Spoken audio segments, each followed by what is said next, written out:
All right, we'll get started. So, good evening. My name's McKay Reese, and I'll be talking a little bit about my current project, Academic Influence in Industry Funding and Nerve Allograft Research. Before I get started, I always find that I connect a little bit more with presentations when I know a little bit about the background of the individual presenting, and so I wanted to give you just a brief background about myself. I'm originally from San Clemente, California, not too far down the road, but did my undergrad in neuroscience at Brigham Young University, and then was fortunate enough to meet my wife there, and we escaped the cold of Utah to get back down here to San Diego, where I recently finished my third year of medical school and have nothing but fantastic things to say about the School of Medicine here. I've had a really, really good time. I became a super proud girl dad while I was here. Maybe that's why I've loved it so much. And then towards the end of my third year of medical school, when I tell you I thought I was going to do every specialty under the sun, I absolutely mean it. But fell in love with plastic surgery as I rotated through it with my now mentor, Dr. Reed. And he was really the impetus in me deciding to pursue it as a career and also stay within academics and pursue a master's degree. So currently going through the program here and hoping to match and continue in that career as time goes on. No disclosures for me or any of the authors. And now that you know a little bit about me, we'll talk a little bit about today's topic. I apologize. I should have given a little bit of a warning for some of these pictures. I meant to. So peripheral nerve defects are a really difficult yet surprisingly common challenge in the field of plastic surgery. There's about 11 cases per 100,000 individuals here in the US a year, most commonly affecting the upper extremity, sometimes the lower extremity, usually the result of traumatic incidents, or less often iatrogenic causes, so surgeons that might accidentally move the scalpel the wrong way. For individuals that have these types of injuries, they can be absolutely debilitating. So imagine for a second that you have a laceration or a severe injury of your forearm, and while it may physically be present, it's functionally absent. You have no way of using the limb, it's just kind of there. And even with the current treatments that we have, they're often associated with slower recovery. Patients can have chronic pain, and oftentimes they don't have full recovery of sensation or even motor function. So when it comes to these treatment approaches that we currently have, the simplest approach is to reconstruct it simply by reattaching a severed nerve via what we call primary repair. This, however, requires that the surgery site be clean, short, a clean and short cut so that we kind of prevent tension when we reattach the nerve. And as you can imagine, in traumatic cases, this very rarely happens. So we do have other approaches, the current gold standard being autologous nerve grafts, where a surgeon will take a nerve from a different part of the body and then use that to reconnect a severed nerve. Most commonly nowadays we use what's called the sural nerve, which is, you'll find it kind of on the back of your calf, closer to the side of your heel. The issue with this approach is that there's the risk, of course, of donor site morbidity. So you can lose sensation and function in that part of your leg. And for more complex trauma, there's a limited amount of nerve that you can collect from somebody's body in the case you need to repair multiple nerves after a particularly bad incident. Another approach that has been kind of created through industry means are these nerve conduits or nerve guides. And they do exactly what it sounds like. They kind of guide axonal regrowth to facilitate nerve regeneration. There's a ton of these that are on the market. They range from very simple to very complex. Some of them are just made of silicon tubes or collagen-based tubes. Some of them even have some things like pluripotent stem cells that can kind of help in nerve regeneration. They've proven to be useful for short gaps, but are fairly limited when it comes to sizes maybe about 3 centimeters and greater. That's usually where we go to the autologous nerve grafts in terms of better functional outcomes for these patients. And then the topic of today, and kind of the new kid on the block, if you will, are these acellular nerve allografts. So this is another product of industry, and what it is these companies have found a way to take human cadavers and take these nerves from them, treat them in a particular manner with detergents and enzymes to make them acellular, and come up with a kind of scaffold that they can then use to bridge a nerve defect. And the hope with these acellular nerve allografts is that it kind of solves all the problems that we talked about with the other treatments. There's no limitation in quantity that they're able to obtain. You can have a varied amount of sizes to them.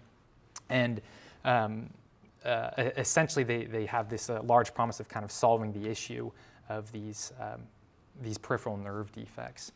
So to kind of give you a little more context about these acellular nerve allografts, they were first FDA approved in about 2007. And since that time, as I mentioned, they have this promise of improved functional outcomes, lower cost, and shorter operating times. And there's been an incredibly, almost like meteoric rise in how prevalent their utilization has become. So since FDA approval to present, in a recent study by Bobak et al. That was published last year, over 70% of peripheral nerve defects are now repaired using these allografts. And so one of the questions we had was, is there an explanation for this trend, this seemingly overnight change in what was considered to be a standard of care? My mentor actually had just recently published this study, which looked at a different industry-backed product called acellular dermal matrix.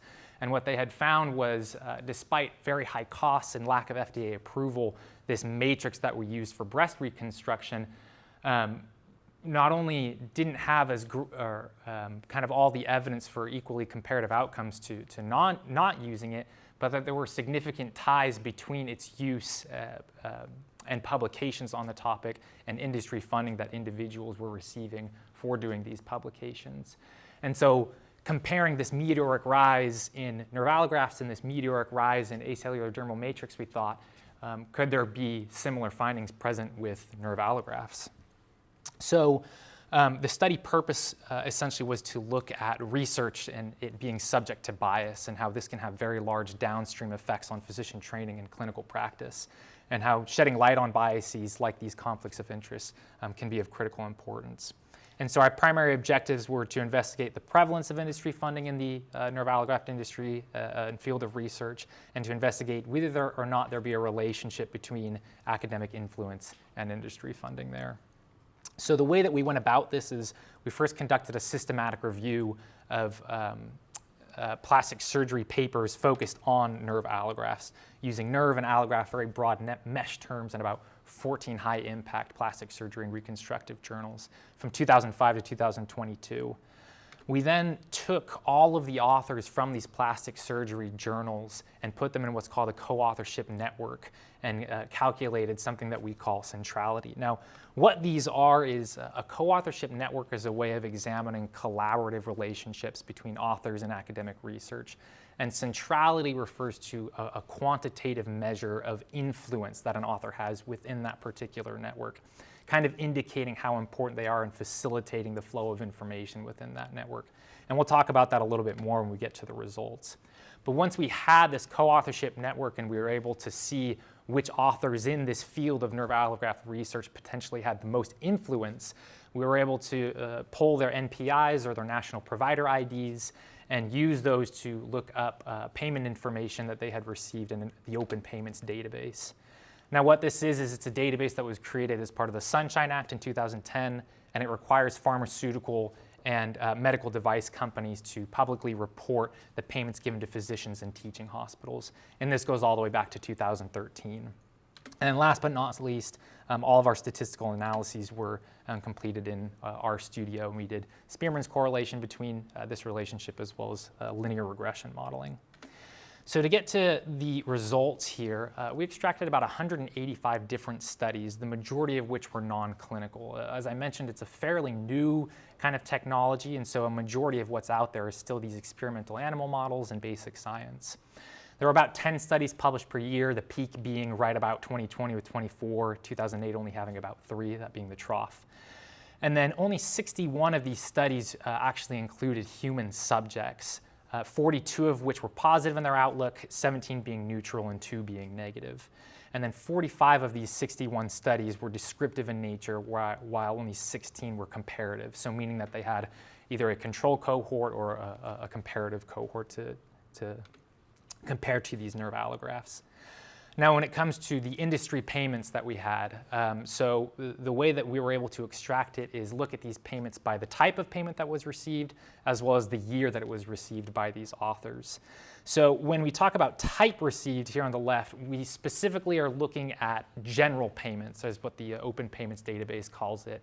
And this refers to non-research associated payments, so things that were not dedicated specifically for research purposes. So these being consulting fees or education, speaker fees, food and beverage, travel and lodging, those sorts of things. And again, divided this up by year to kind of see if there was any trend in how much money was being spent versus how much was being published. And then kind of just to highlight some of the things that we found here. Speaking fees seem to be, or compensation for services other than consulting, including serving as faculty or as a speaker at a venue other than a continuing education program, was about 3.4 million. Consulting fees about 2.7, food and beverage about 2.3, and then travel and lodging being about 1.9. And it is worth noting here that this is not all completely non-research associated, right? Some of these things are used in the efforts to continue research, right? To help these researchers in their efforts. Now, this is a little messy, but it's kind of the point actually, and I'll explain why in a second. So this is the result of our co-authorship network generation that was developed.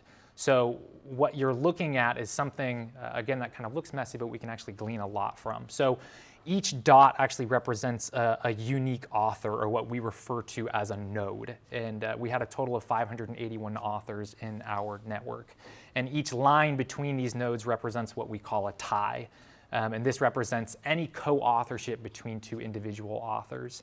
And we had about a total of 2,406 co-authorships between these 581 authors. Now, on average, each author had approximately, let's see if it'll let me do this. Let's go here. On average, a single author had about 8.3 ties, with other authors representing what we called their degree centrality, or the raw number of ties that a particular author had with all the other authors in their network. Obviously having a higher number of degree centrality, meaning more connected within the network. So as you can tell, there were a lot of papers written by just a handful of individual authors who never really collaborated with the broader network, as you can kind of see down here in the bottom right. A lot of small kind of individual, maybe one-off papers.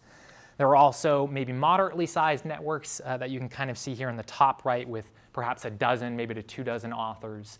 And then most importantly, what we can see is here on the left is a very big, very dense, continuous network of authors. And this is where a lot of our findings kind of came from. So if we focus in on just a subset of those authors, if we take just the most exceptional authors in the network, those where we made our cutoff was at a degree centrality of 10, so greater than the 75th percentile of centrality. What we found was a surprising amount of authors having received any form of payment at any time over the course of the last 10 years. So green representing authors who are US-based physicians, so have an MPI and are eligible to have payment data in the Open Payments Database. Yellow meaning authors who are US-based clinicians but did not receive payments, and then red representing either internationally based clinicians or non-clinician researchers, and so obviously would not have any sort of payment data available to them. And as you can see here in this kind of larger network, the more central a lot of these authors are, it kind of looks like the more money that they might perhaps be receiving. And this is a little bit of what we saw. So again, focusing on authors with exceptional centrality, there were about 113 of them. 56 of these 113 were clinicians with valid NPIs and therefore eligible for inclusion. And 79% of these authors received at least one payment from the nerve allograft industry, a total of about 2.3 million being distributed to them, and the vast majority of which going to just the top 25, or about approximate half of them.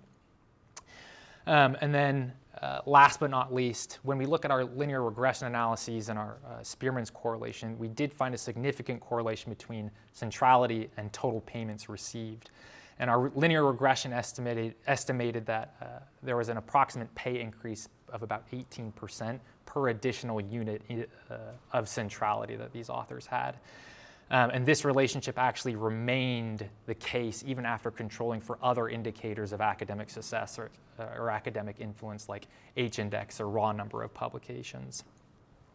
In terms of conclusions, what we were able to find is industry funding is highly prevalent among the most influential clinicians in the field of acellular nerve allograft research. And there is a significant link between academic influence in nerve allograft research and financial support from the industry. And these results highlight a possible explanation for the recent rise in utilization of nerve allografts in clinical practice. Now, with a topic like this that is potentially somewhat controversial, there are a couple of caveats that I do really want to make, and that this is not a commentary on the clinical efficacy of nerve allografts. That's something that's currently being discussed and very much under debate in the field. And it's also not, I wanted to say specifically, a witch hunt for these clinicians receiving funding, nor is it a call for the cessation of industry funding. I think industry funding is undoubtedly one of the primary reasons that we have so much technological and medical advancement in this day and age. But equally undeniable is it does have a historical or a history of influencing certain things for the worse as well. Overall, these results simply emphasize the importance of scrutiny between relationships between academia and industry. And so that's the presentation. Thank you so much.